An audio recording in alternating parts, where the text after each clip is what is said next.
Honorable Président du Bureau d'âge de l'Assemblée nationale, Honorable Président du Sénat, Honorables députés et sénateurs, distingués invités, mes chers compatriotes, il y a un an, jour pour jour, que je prononçais devant ce même auditoire et ce même lieu mon premier discours sur l'état de la nation. Ce fut alors une occasion non seulement de dresser à l'attention des Congolaises et des Congolais le bilan de l'action des pouvoirs publics durant l'année civile, mais aussi de partager avec mes compatriotes ma détermination à engager dans tous les secteurs de la vie nationale les réformes nécessaires à l'amélioration de leur vécu quotidien, selon notre leitmotiv, le peuple d'abord.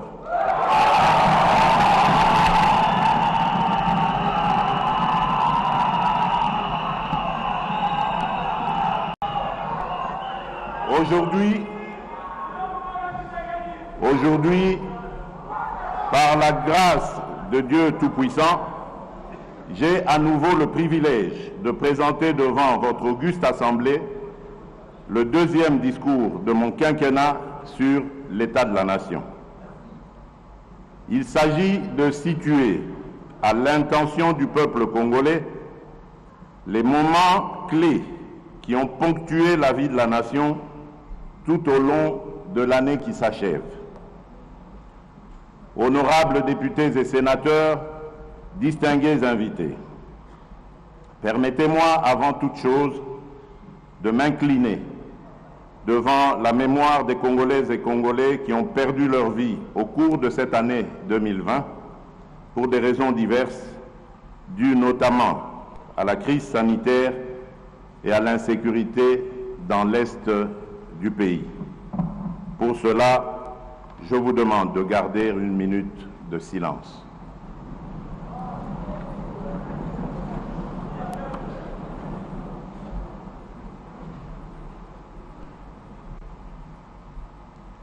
Je vous remercie.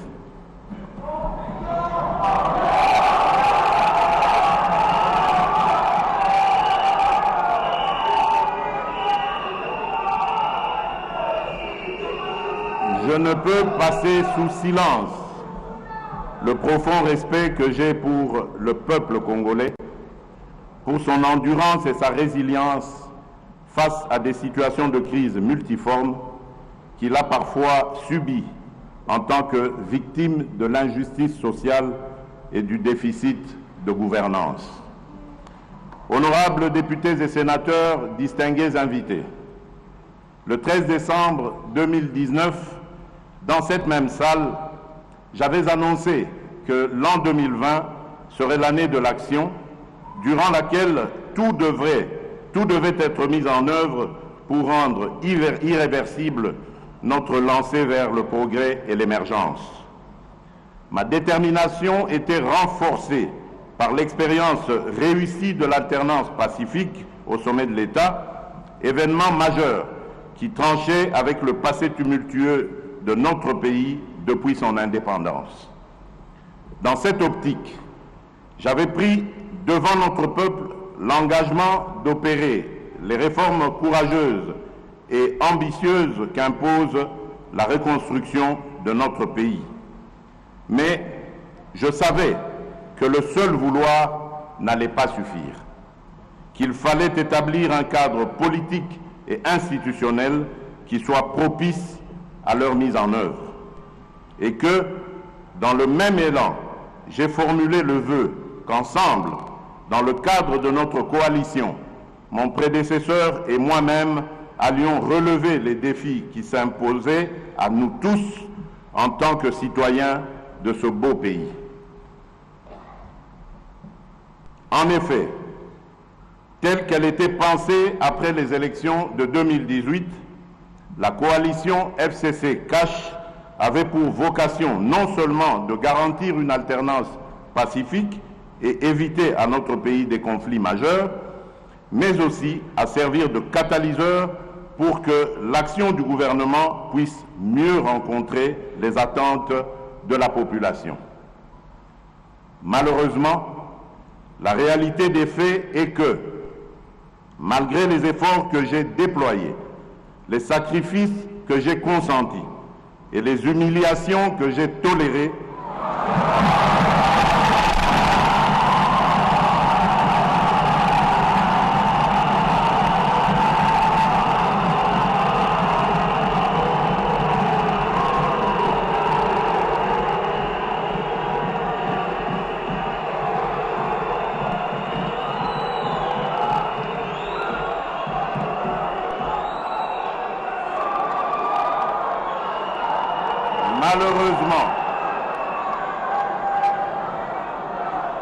Malheureusement, la réalité des faits est que, malgré les efforts que j'ai déployés, les sacrifices que j'ai consentis et les humiliations que j'ai tolérées,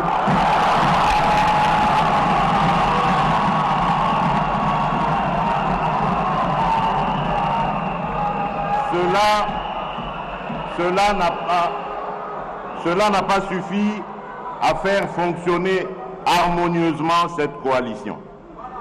Cela n'a pas non plus empêché l'émergence de difficultés de tous ordres au sein de celle-ci, rendant ainsi aléatoire la concrétisation du changement tant réclamé par notre peuple.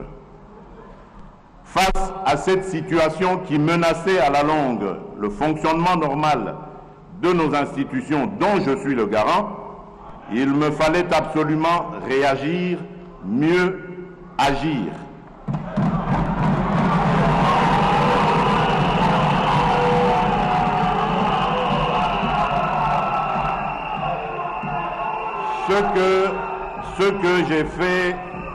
Ce que j'ai fait en 3 temps.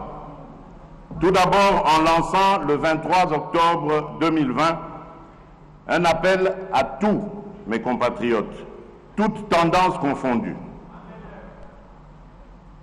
de nous rassembler dans une union sacrée de la nation.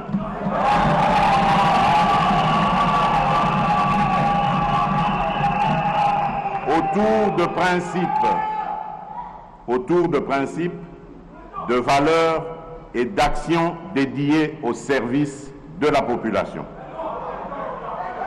Ensuite, en me fondant sur les prérogatives que me confère l'article 69 de notre Constitution, j'ai engagé de larges consultations des forces vives de la nation à travers des leaders les plus représentatifs de la société civile et de la classe politique afin de recueillir leurs avis et éventuelles recommandations sur les solutions de sortie de crise. Enfin, par mon message à la nation du 6 décembre dernier, j'ai rendu public les décisions que j'avais prises, enrichies par les apports de différents groupes et personnalités consultées. En effet, comme cela est ressorti dans mon dernier message à la nation, j'ai noté une forte convergence entre la très grande majorité des partis consultés et moi-même sur la nécessité de rompre avec une coalition FCC-Cash devenue paralysante pour l'action du gouvernement.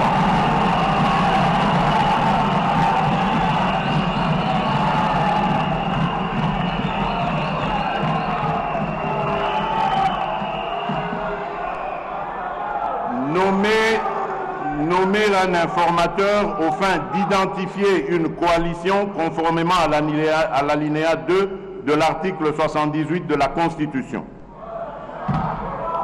Procéder à la formation d'un gouvernement de l'Union sacrée de la nation qui travaillera en harmonie avec le chef de l'État.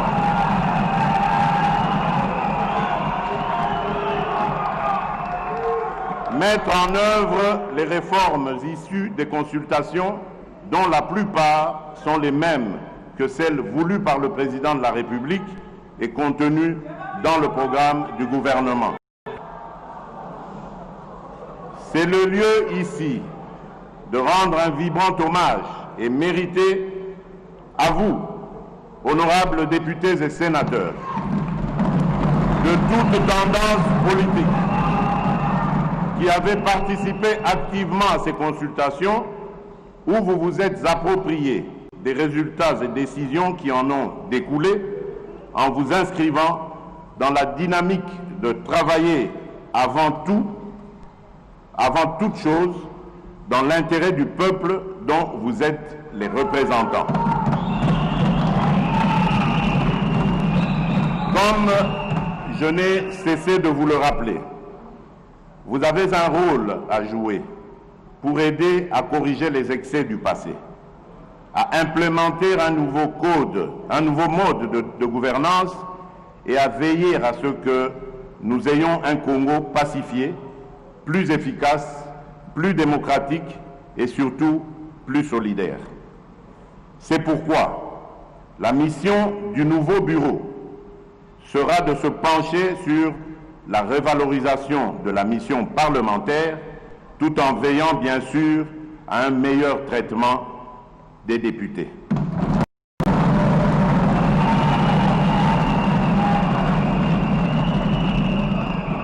La crise à laquelle nous avons assisté au sein de l'Assemblée nationale et son dénouement démocratique exemplaire à travers le traitement et le sort réservé à la pétition engagée par les députés de tous bords contre l'ancien bureau constitue un indice sérieux de maturité politique.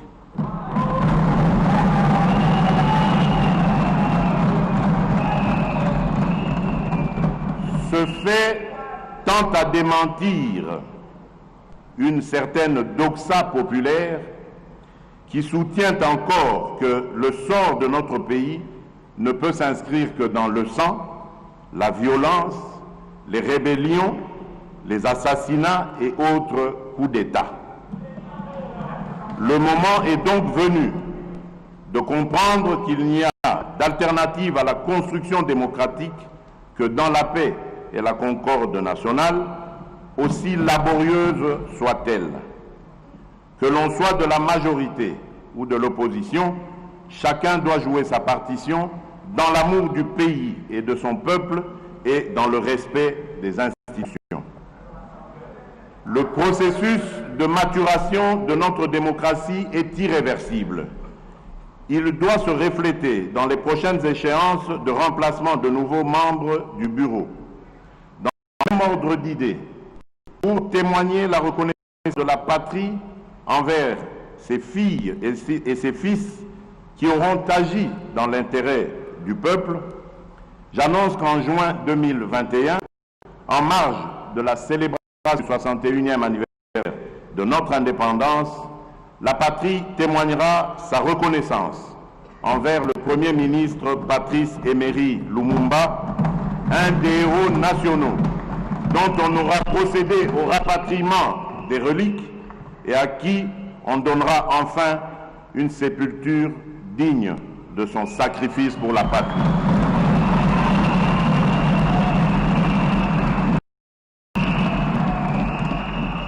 Honorables députés et sénateurs, autre événement déterminant qui a marqué un tournant décisif dans la vie nationale et a rendu indispensable des actions de courage reste sans doute l'apparition dans notre pays de l'épidémie de coronavirus Covid-19 qui met en danger la santé de nos populations déjà fortement vulnérables de suite de l'accès insuffisant à la santé, à l'eau, à l'électricité et en proie à d'autres maladies et épidémies.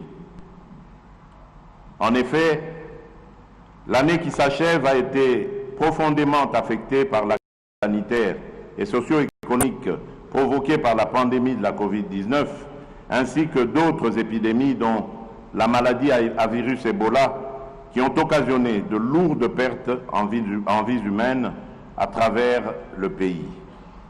Il s'y est de rappeler que pour mettre la population à l'abri de toute propagation de la contamination au coronavirus, j'ai immédiatement mis en place des mesures pour contenir sa progression. En effet, j'ai proclamé l'état d'urgence sanitaire en imposant une série de mesures de prévention et de protection qui ont permis de ralentir la propagation de l'épidémie dans la capitale ainsi que dans les provinces. La prise en charge de la lutte contre la Covid-19 a été confiée à un comité multisectoriel. Une task force présidentielle a été mise en place pour le suivi et l'évaluation de toutes les activités de prévention et de riposte contre la pandémie de coronavirus. L'on peut noter que grâce à mon impulsion, l'année 2020 marquait la fin de l'épidémie mortelle de la maladie à virus Ebola, sévit à l'est du pays et dans la province de l'Équateur, et de l'épidémie de rougeole, grâce aux campagnes menées avec efficacité par les experts nationaux et internationaux, intégrant la vaccination, la prise en charge des cas et la surveillance de la maladie. De même, les interventions du gouvernement et de ses partenaires ont permis de réduire à 40% la mortalité pour cause de choléra. En revanche, l'on doit constater que notre pays continue à faire face à la pandémie de Covid-19, dont le premier cas a été détecté en mars 2020. En dépit de l'existence de ce dispositif qui a permis d'obtenir des résultats probants en termes notamment de maîtrise du nombre de cas de contamination et de baisse de cas de décès, l'on doit admettre que la riposte à la COVID-19 reste confrontée dans notre pays à des défis majeurs, dont principalement la prise en charge gratuite des patients, la réalisation des tests à grande échelle et la mitigation des qui nécessitent encore beaucoup de moyens. À cela s'ajoute le déficit de structures de santé capables de répondre à une épidémie à grande échelle, les besoins en ressources humaines de pointe, ainsi que la gestion de transport des malades. Ces différents défis justifient mon appel à une maximisation des recettes publiques par le gouvernement, à l'intensification de la lutte contre la corruption, à la création d'un fonds national de solidarité pour faire face à la Covid-19, à la solidarité et à la coopération internationale, tant sur le plan bilatéral que multilatéral.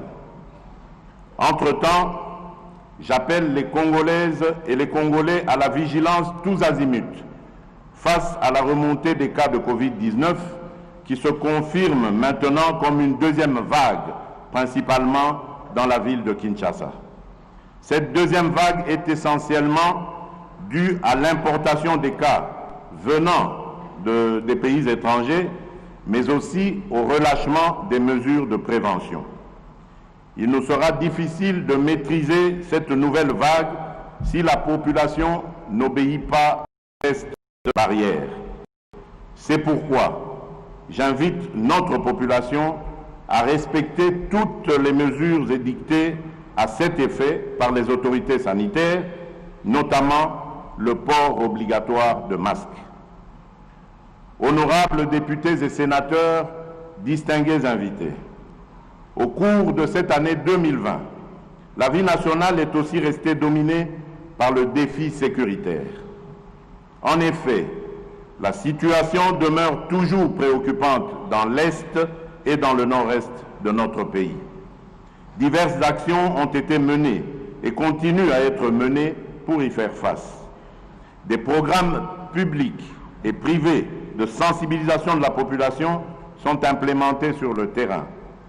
Des opérations de nos forces armées tendant à traquer et neutraliser les ennemis sont toujours en cours et une réforme des programmes DDR et STAREC est actuellement en phase de finalisation pour aboutir à un programme unique et fusionné DDR-CS, désarmement, démobilisation, réinsertion communautaire et stabilisation, destiné à gérer les cas des personnes qui renoncent aux activités des groupes armés. Je vous demande donc de soutenir mon action pour le rétablissement de l'autorité de l'État dans cette partie de notre pays.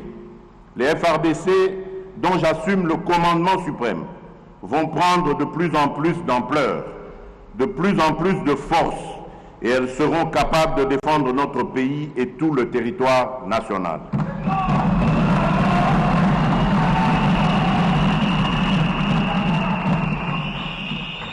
Tous ces efforts fournis et d'autres qui le seront au cours de la nouvelle année ne visent qu'à redonner à notre armée et à notre police une capacité offensive et dissuasive indispensable à garantir la paix et à protéger notre patrie.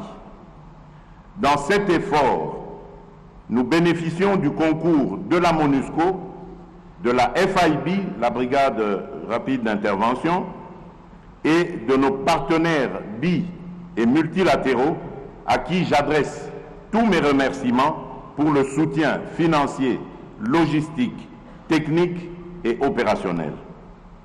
Dans cette optique, je signale qu'au cours de cette année 2020, notre pays vient de formaliser la reprise de la coopération militaire avec les États-Unis d'Amérique, matérialisée par la signature d'un mémorandum d'entente.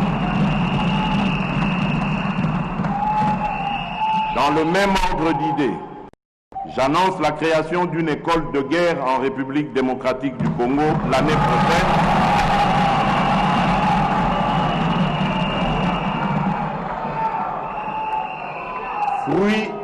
Fruit de la coopération avec la France, avec pour objectif d'améliorer la formation et la remise à niveau de nos officiers supérieurs dans tous les domaines.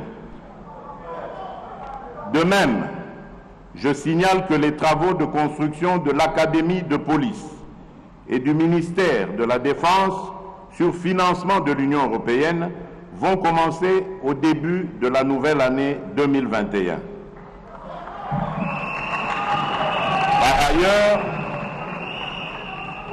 Par ailleurs, se poursuivront au cours de la même année la coopération avec la Chine pour la construction de nouvelles infrastructures. Dans le même ordre d'idées, le mini-sommet de Goma, tenu à mon initiative en visioconférence en date du 7 octobre 2020 et qui a réuni les chefs d'État de l'Ouganda, du Rwanda, de l'Angola et de la République démocratique du Congo, a permis notamment d'évaluer la situation sécuritaire dans la région des Grands Lacs, en particulier en République démocratique du Congo, marquée par l'activisme et la menace des groupes armés et des forces négatives. À cette occasion, les chefs d'État ont rappelé l'accord cadre d'Addis Abeba qui affirme les préoccupations sécuritaires des pays de la sous-région et ont affirmé leur volonté de conjuguer leurs efforts visant à éradiquer ces forces négatives et groupes armés opérant dans la sous-région et en particulier à l'est de la République démocratique du Congo. Tous ces efforts fournis qui le seront au cours de la nouvelle année ne visent qu'à redonner à notre armée et à notre police une capacité offensive et dissuasive indispensable pour la protection de la patrie.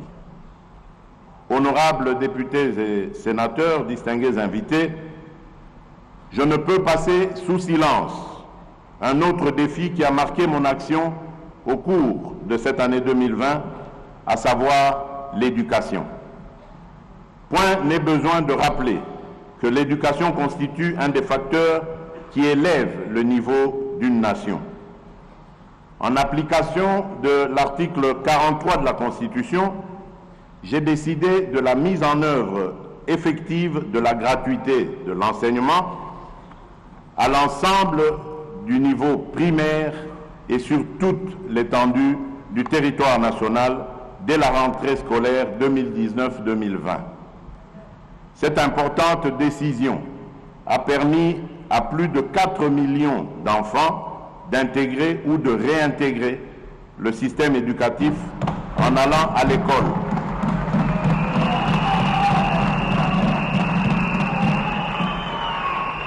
Et de réduire de manière substantielle les charges des parents pour l'éducation de leurs enfants. Je me dois de souligner que la politique de gratuité a induit des effets de divers ordres. Des instructions précises ont été données au gouvernement afin d'arrêter des mesures d'accompagnement. Il s'agit notamment de la prise en charge par le Trésor public des salaires de 230 536 enseignants non payés, l'allocation des frais d'accompagnement, l'allocation des frais de fonctionnement aux écoles primaires publiques de Kinshasa et de Lubumbashi, jadis non bénéficiaires, le réajustement des salaires de tous les enseignants en ramenant le salaire de l'enseignant le moins payé à l'équivalent de $100, l'octroi des indemnités de logement et de transport aux enseignants des villes et chefs-lieux des provinces administratives, le réajustement des frais de fonctionnement aux écoles primaires publiques et aux bureaux gestionnaires, l'acquisition et la distribution des manuels scolaires et matériels didactiques, la construction de quelques nouvelles salles de classe, la prise en charge depuis octobre dernier de 58 735 enseignants nouvelles unités du primaire. Je suis conscient que beaucoup reste encore à faire afin de consolider et de pérenniser cette réforme bien accueillie par nos populations et par nos partenaires. Considérant que l'éducation est le moteur de développement d'un pays, je m'engage à ménager aucun effort pour que les réformes fondamentales retenues dans la stratégie sectorielle de l'éducation et de la formation 2016-2025 soient mises en application. Ainsi donc, au fur et à mesure que la mobilisation des recettes publiques va s'accroître, la quote-part du budget alloué à l'éducation s'améliorera conséquemment. Honorables députés et sénateurs, distingués invités, dans le registre des réformes que je porte, je voudrais mentionner aussi le défi de la desserte en électricité et en eau potable au profit de notre population. Le triste constat, largement partagé aujourd'hui, est que cette desserte reste insuffisante et faible. Cette situation de fait est d'autant inacceptable que l'immensité et la diversité des sources et des ressources énergétiques et hydrauliques de la République démocratique du Congo sont quasiment sans limite. Ce déficit est dû à l'incapacité par le passé à anticiper les exigences de la démographie galopante d'aujourd'hui et la multiplication de nos cités et de nos villes qui ont fini de prendre de court nos infrastructures insuffisantes et vieillissantes. Comme je le répète souvent, nous devons rompre avec la culture du potentiellement riche pour s'inscrire dans la logique de la réalisation effective et efficiente de nos potentialités. C'est fort de cette conviction qu'a été organisé du 20 au 22 août 2019 le Forum de Matadi sur l'énergie, mère du développement rapide et de la modernité bien comprise. De ce forum est sortie l'option volontariste que l'énergie devrait être considérée comme une priorité du quinquennat en cours. Cette annonce tirait son réalisme des lois numéro 14/011 du 17 juin 2014 sur l'électricité et numéro 15/026 du 31 décembre 2015 sur l'eau, qui ont révolutionné notre gestion passée dans ces deux domaines désormais libéralisés. C'est toujours grâce à cette conviction que j'ai encouragé certaines réalisations, Par exemple, à Kinshasa, dont la grandeur et la densité comptent parmi les plus grandes dans notre pays, dans notre continent et dans le monde. 2 nouvelles usines de production d'eau potable sont actuellement en construction pour résorber le déficit. Il s'agit de l'usine de Lembaïmbou, dont la production finale sera de 220 000 mètres cubes par jour, et de celle de Mbiza Ozone, qui, elle, en produira à terme 300 000 mètres cubes par jour. Par ailleurs, la réhabilitation du captage de Ndjili ramènera au réseau quinois 330 000 mètres cubes par jour supplémentaires. Ce qui se fait à Kinshasa se fait également, toute proportion gardée, dans nos provinces, où l'existant est entretenu et réparé, où les nouvelles structures de production et de distribution sont projetées ou en construction, et même où les forages, les adductions d'eau et les bornes fontaines sont installées pour répondre aux besoins de nos populations. S'il s'observe un tel dynamisme dans le domaine de l'amélioration de la production et de la distribution de l'eau potable, celui-ci est encore plus notable dans le domaine de l'électricité, où l'application de la loi de la libéralisation ne pose pas un problème. Pour ce qui est du projet Grand Inga, les financements sont en passe d'être bouclés avec plusieurs développeurs et off-takers. Il est évident que quand ces ouvrages seront totalement opérationnels, la République démocratique du Congo reprendra son rôle de leader africain de l'énergie pour le bien-être de toutes ses populations et même du continent. À ce jour, j'ai l'avantage de vous annoncer que l'autorité de régulation du secteur de l'électricité, ARE en sigle, et l'Agence nationale d'électrification et des services énergétiques en milieu rural et périurbain, ANSER en sigle, sont pleinement opérationnels depuis la désignation de leurs animateurs. L'ARE veillera à ce que la libéralisation du secteur de l'électricité se déroule aussi bien, efficacement que dans l'ordre. Tandis que l'ANSER, qui est une première, s'occupera enfin de l'électrification de nos villages qui n'auront été que très oubliés jusqu'ici. La stratégie choisie est de trouver rapidement des moyens pour la construction des micro- et mini-centrales hydroélectriques et solaires, de manière à fournir de l'énergie aux principales grandes agglomérations et aux chefs-lieux de tous nos territoires. Bientôt, il en sera également ainsi pour la loi sur l'eau, dont les mesures d'application ont fini d'être examinées au niveau du gouvernement.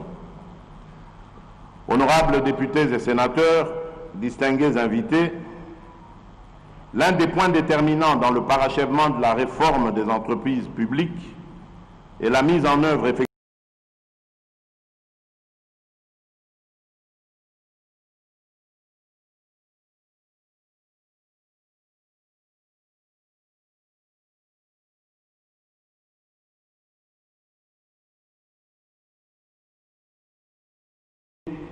pour continuer à desservir notre population devenue plus nombreuse à travers toute la République. Cette importante réforme dans les secteurs de l'électricité autorise dorénavant tout opérateur remplissant les conditions prévues par la loi à investir dans l'un de ces domaines. Je nourris la conviction que l'aiguillon de la concurrence dans le secteur non seulement accroîtra la production, mais aussi occasionnera une baisse conséquente des prix. Honorables députés et sénateurs, distingués invités, un autre défi qui a retenu mon attention au cours de cette année 2020 est celui qui touche à l'environnement. En effet, À l'instar des autres pays du monde, la République démocratique du Congo fait face aussi à 3 défis environnementaux. Le changement climatique, l'érosion de la biodiversité et le changement d'utilisation des sols et de l'eau. Parmi les initiatives prises pour apporter des solutions à ces problèmes, j'ai mis en œuvre un ambitieux programme intitulé « Jardin scolaire pour 1 milliard d'arbres » en vue de la reconstitution du couvert forestier du pays. À cet égard, j'ai instruit la finalisation du tout premier document de politique forestière nationale devant jeter les jalons de la révision du Code forestier. À cet égard, j'ai instruit la finalisation enfin, j'ai créé au sein de la présidence une agence de transition écologique et du développement durable ayant pour mission de concevoir, coordonner et implémenter les politiques nationales relatives à la transition écologique. Cette agence établit les indicateurs nationaux de performance et de développement durable pour mesurer le niveau d'avancement de la transition écologique en République démocratique du Congo.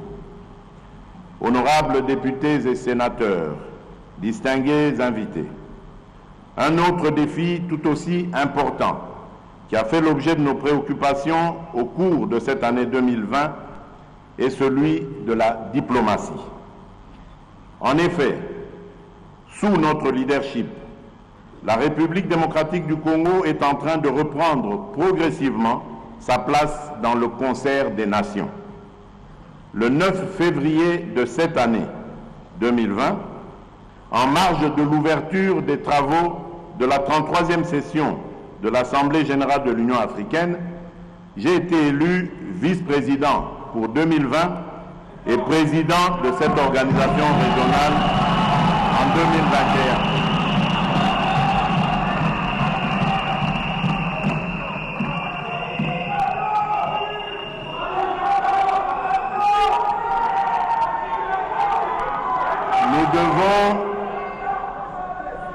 Nous devons contribuer chacun à la réussite de ce mandat qui offre à notre pays l'opportunité de faire progresser plusieurs réformes et projets au niveau continental, mais aussi d'améliorer son image et d'accroître son influence dans le concert des nations. Pour ce faire, une bonne prise en charge de nos ambassades et consulats s'impose dans le but de développer une diplomatie plus ambitieuse, en même temps qu'il est urgent d'apporter certaines réformes qui tiennent compte des contraintes du moment. Honorables députés et sénateurs, distingués invités, les faits saillants qui ont marqué l'année 2020 et dont les plus importants ont été ici épinglés ont l'avantage de nous rappeler que personne ne peut seul gagner la bataille contre la Covid-19 et vaincre les différents défis auxquels nous faisons face. L'élaboration et la mise en œuvre de différentes réformes vont prendre pour certaines un peu plus de temps, mais avec la détermination, nous finirons par y arriver. La feuille de route du prochain gouvernement qui sera issu de la nouvelle coalition nous engagera sans répit au sein de l'Union sacrée de la nation dans le travail qu'elle impose pour le bien du peuple congolais.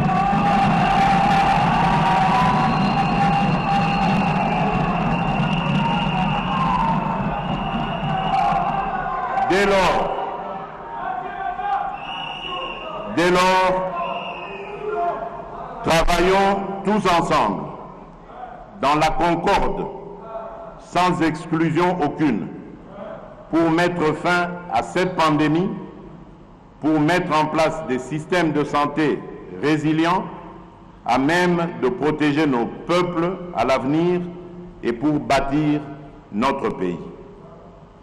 Fortifions-nous, soyons fermes et montrons-nous courageux pour notre peuple, pour nos villes et pour notre nation. Que Dieu bénisse la République démocratique du Congo. Je vous remercie.